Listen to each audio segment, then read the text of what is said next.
Well, other than my bedhead, today in the sky I've got the beginning of chemtrailing, and I'm sorry, but there was a buzzard flying around. Everyone knows that buzzards fly around when there's a lot of, I don't know if there is dead meat or it's just waiting for something dead to appear. But with chemtrailing,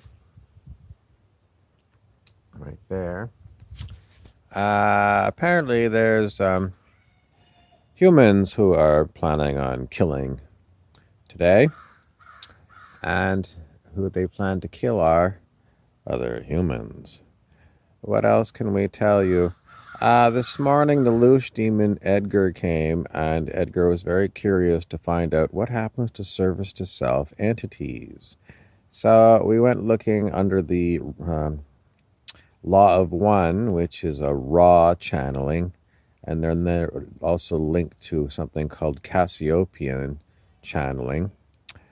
The information was nothing really terribly new, and we didn't really come up with anything in the brief amount of time that we spent looking to see what happens to service to self entities. Mostly because Edgar was getting tired of doing the research, and what he does is he starts shaking my body, and when I'm shaking like this, I'm lying. Edgar was waiting, and we got tired of him or something. The whole point is that when you're in the presence of a service to self being, they're very unpleasant, and my body only puts up with a certain amount of Edgar on a voluntary basis. Involuntarily, we have to suffer Edgar whenever he comes.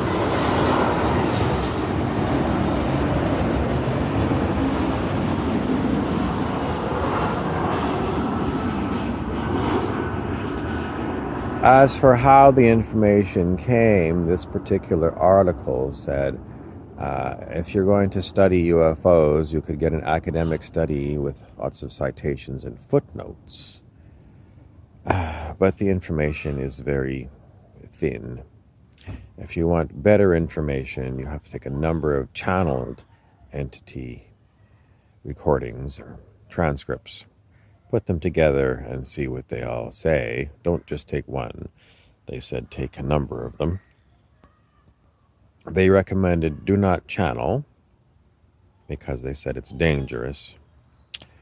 And they said that the Cassiopean information was like a memory alpha kind of thing in some other dimension, but it was strangulated out. In other words, dark occult forces stopped the ability of the channeler to contact Cassiopean information. The dark always closes out channels.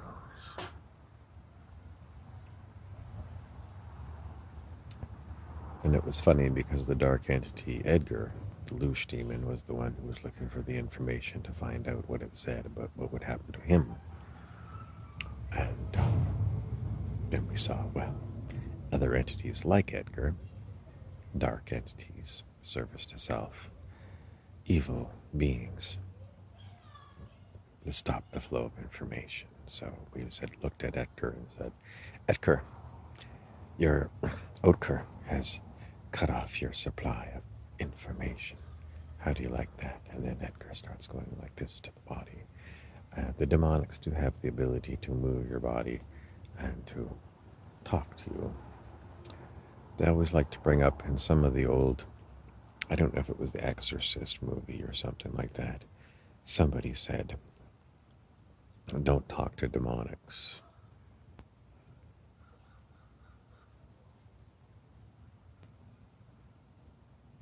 Rick Springfield, who was a 1980s pop music star, said one of his songs, don't talk to strangers. Looking back on Rick Springfield, It's unbelievable what they considered rock music in those days. It's very difficult to listen to them. Very difficult to listen to them. Very poor musicianship. I mean, he plays the notes and everything, but it's just very trying. Very trying to listen to. So as to what's going to happen to the service to self entities and the chemtrailers and things, they're going to get. No one really knows. No one knows how it's going to play out. Last night, someone told me that next year the crops are going to fail and you should stock up on a lot of canned goods. 15 months of canned goods. I didn't ask him, and then what? I mean, it's illogical to say, well, we're going to have a crop failure. And he says, yeah, don't tell anybody that you've got all this food stocked away. No one's house is big enough to hold 15 months worth of pork and beans. I suppose you could take one bedroom and just load it to the ceiling with pork and beans. But it better be a basement apartment because an upstairs floor might collapse under the weight of that much pork and beans. This was also told by David Wilcock from time to time, the commentator. Wilcock has also said from time to time the best thing you can do is stock up on a lot of food. Wilcock is a fearmonger and a big asshole. Sometimes I do read him, just to keep up with what he's got to say. And his garbage continues. He's been doing the same garbage routine for so long. When you first hear about him and you read a little bit, it sounds so interesting. So interesting. But then you look back to see how long he's been saying the same thing. Yeah, you start to go, there's something wrong with David Wilcock's information. Is there something wrong with my information? It's called distortions. And the distortions come about because whatever comes out of your mouth is, old news 10 minutes later.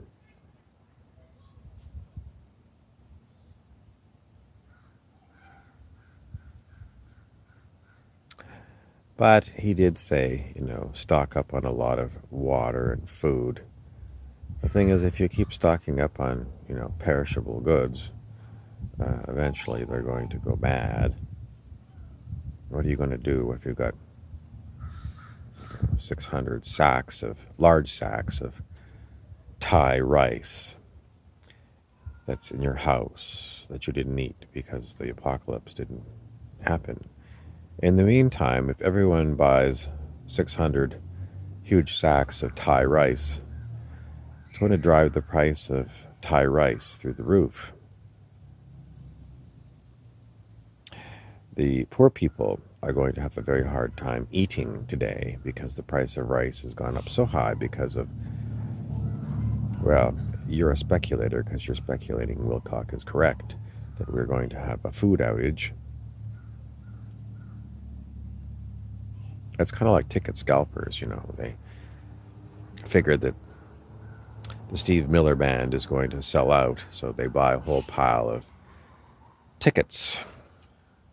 And then when, there's no more tickets available through the normal channel, then, they'll be standing on the street outside the stadium.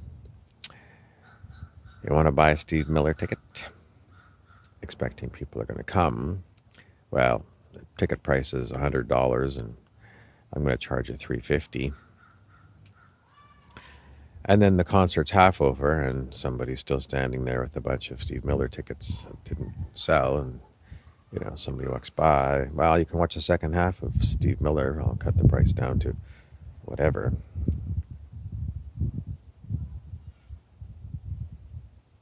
What's the point? Well, the scalper's got to try and make some money on it. The chemtrailer's got to do one last chemtrail. We're getting some high cloud up here, but that's chemtrail down there. towards the end of all this. Stay tuned, folks.